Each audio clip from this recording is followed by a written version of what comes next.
अस्सलाम वालेकुम, आदाब सामन नाजरीन, मैं हूँ आपकी मेज़बान आजे नादिम और आप हमें देख रहे हैं रेडियो पैगाम शोपिया 89.6 एफएम के सोशल मीडिया हैंडल्स पे।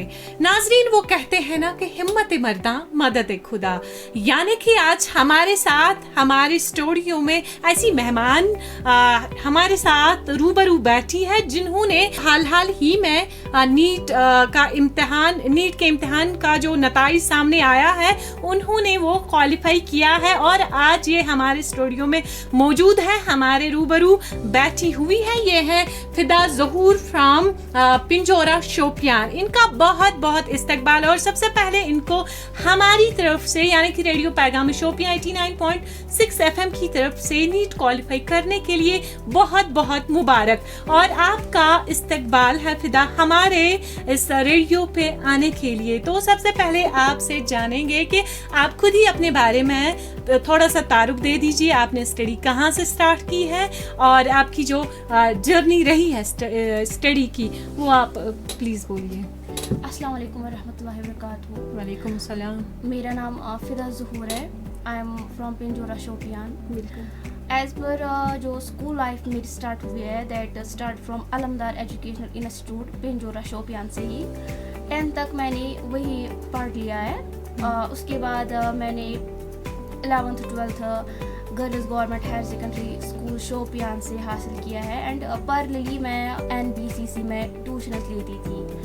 उसके बाद मैं आकाश चली गई फॉर नीट कोचिंग के लिए, बट पहले अटेम्प्ट में मेरा नहीं हुआ जो सिलेक्शन, लेकिन सेकंड अटेम्प्ट में आपने क्वालिफाई किया है।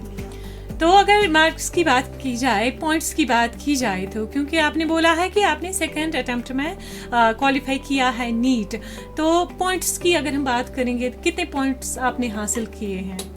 I got 622 out of 720 this year.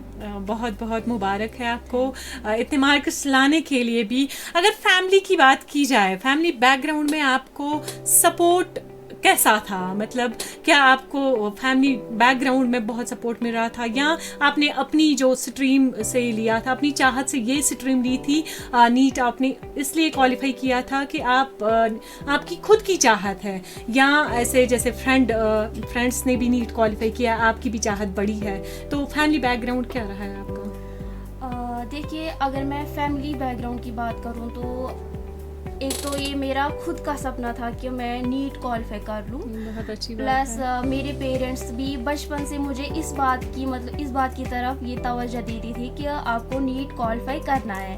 और मेरे जो टीचर्स रहे हैं अलमदार स्कूल के, हर एक टीचर्स मुझे ये एक्सपेक्ट करते थे मुझ पे कि आपको नीट क्वालिफाई करना ही है। एंड मेरे हिसाब से मैंने इसके अलावा कोई गोल अभी तक नहीं सेट किया था, बस it was a first goal of my life कि मैं पहले नीट क्रैक करूं, उसके बाद मैं आगे जाऊं। हार्ड वर्क की अगर बात की जाए, वो कहते हैं ना कि hard work is the key of success, तो हार्ड वर्क क्या रही है आपकी? हार्ड वर्क की बात करूं मैं तो हार्ड वर्क तो हर एक इंसान को करनी पड़ती है, स्पेशली फॉर ए गर्ल। उसको सेल्फ डिपेंडेंट बनना चाहिए। बिल्कुल। उसके लिए हार्ड वर्क तो करनी पड़ती है और सपने भी होते हैं तो हार्ड वर्क करनी पड़ती है। बिल्कुल। तो आपने बहुत हार्ड वर्क की है, उसके बाद आपका दूसरे अटेम्प्ट में नीट क्वालिफाई किया हुआ है। अगर हम रिजल्ट की बात करेंगे, देखिए जब रिजल्ट आता है, क्योंकि हमारे जो सामाइन और नाजरीन हैं वो भी आपसे जानना चाहेंगे, क्योंकि रिजल्ट जो ही ये पता चलता है कि रिजल्ट बस कुछ ही सेकंड्स में आने वाला है, कैसा माहौल था और आपको सबसे पहले किसने बोला है कि आपका रिजल्ट है नीट का और क्या एक्सपेक्टेशन रखती थी? देखिए, जो आजकल जो ऑफिशियल की जब रिलीज हुई तो मैंने जब पेपर अपना चेक किया, मैंने उतने पॉइंट्स मुझे आते थे 622 जब मैंने की चेक की, तो उसी टाइम मैंने अपनी खुशी, मतलब मुझे खुशी हुई, लेकिन मैंने उस टाइम अपनी फैमिली से ये बात शेयर नहीं की थी कि मेरे इतने पॉइंट्स आते थे। तो जब फिर शाम को जब ये नोटिफिकेशन मिली कि कल आपका रिजल्ट आने वाला है, तो उस टाइम भी मैंने अपनी फैमिली से नहीं पूछा कि मेरा रिजल्ट आने वाला है। जी। तो शाम को जब रिजल्ट डिक्लेयर हुआ उस टाइम फिर मेरे भैया ने बोला कि आपके इतने पॉइंट्स आ रहे हैं, तो I was very happy at that time. Teachers की अगर हम बात करेंगे, देखिए वो कहते हैं ना कि teacher is the builder of nation. एक कौम को संवारता है, निखारता है, एक उस्ताद ही कौम को संवारता है और निखारता भी है। तो टीचर्स की एक्सपेक्टेशन क्या थी आप पे, और टीचर्स जो ही उन्होंने आपका रिजल्ट सुना है तो टीचर्स ने कॉल करके आपको क्या बोला है, वो चीज़ हमें बताइए ताकि और लोगों में भी एक्साइटमेंट बढ़ जाए और वो भी अपने बच्चों को बोले कि नहीं आप भी नीट क्वालिफाई करो, क्योंकि ये ज़रूरी है, पढ़ना ज़रूरी है, लिखना ज़रूरी है। इससे क्या है कि हमारा वो हेल्थी समाज बन सकता है।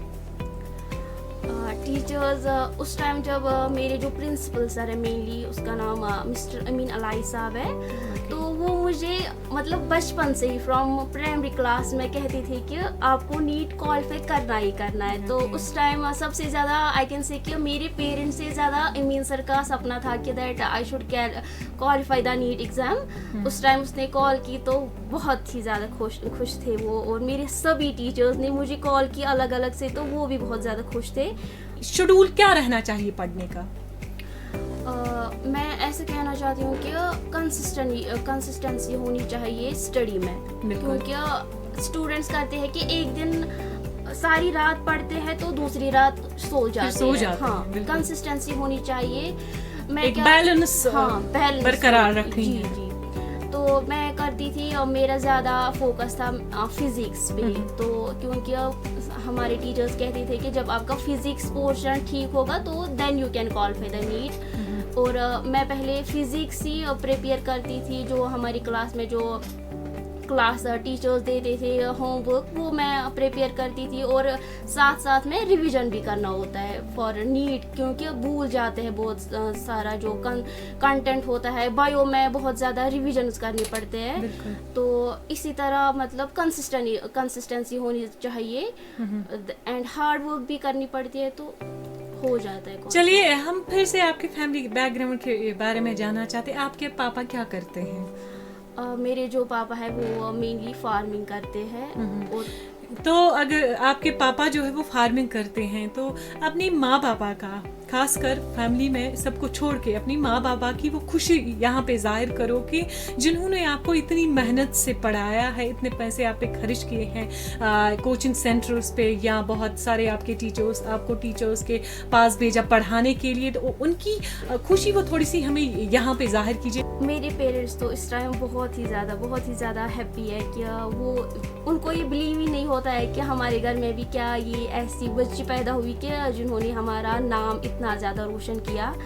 पेरेंट्स का मुझे बहुत ज़्यादा सपोर्ट मिला है, मेनली मेरे जो भैया थे एल्डर ब्रदर, उनका मुझे बहुत ज़्यादा सपोर्ट मिला है, क्योंकि वो मेरे साथ श्रीनगर में भी हुआ करते थे, तो उनकी वजह से शायद मैंने उनकी वजह से ही नीट क्वालिफाई कर दिया। हाँ, तो last message for young girls, जो आपकी जैसे बहनें हैं या आपकी जैसे बेटियां समाज में जो नीट पढ़ना चाहते हैं, नीट क्वालिफाई करना चाहते हैं, उनके लिए, या जितने भी हमारे छोटे छोटे वो लड़के हैं जो नीट पढ़ते हैं, नीट को क्वालिफाई करना चाहते हैं, तो उनके लिए एक छोटी सी मैसेज आप दीजिए।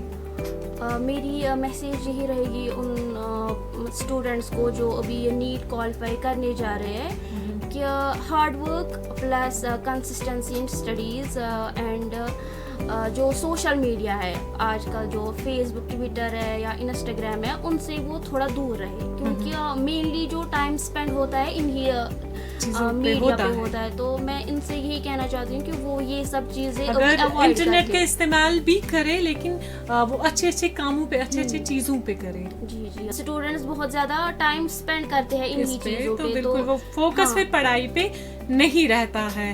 तो सामाईन नाज़रीन, ये थी हमारे साथ फिदा ज़हूर फ्रॉम पिंजोरा शोपियान से, एक फार्मर की बेटी है और इन्होंने नीट क्वालिफाई किया है। तो देखिए कि इंसान चाहे तो कुछ भी कर सकता है, लेकिन हार्ड वर्क ज़रूरी है नाज़रीन। तो आपका बहुत बहुत शुक्रिया हमारे रेडियो पे आने के लिए और अपनी कुछ चंद बातें नाज़रीन तक पहुंचाने के लिए, बहुत बहुत शुक्रिया।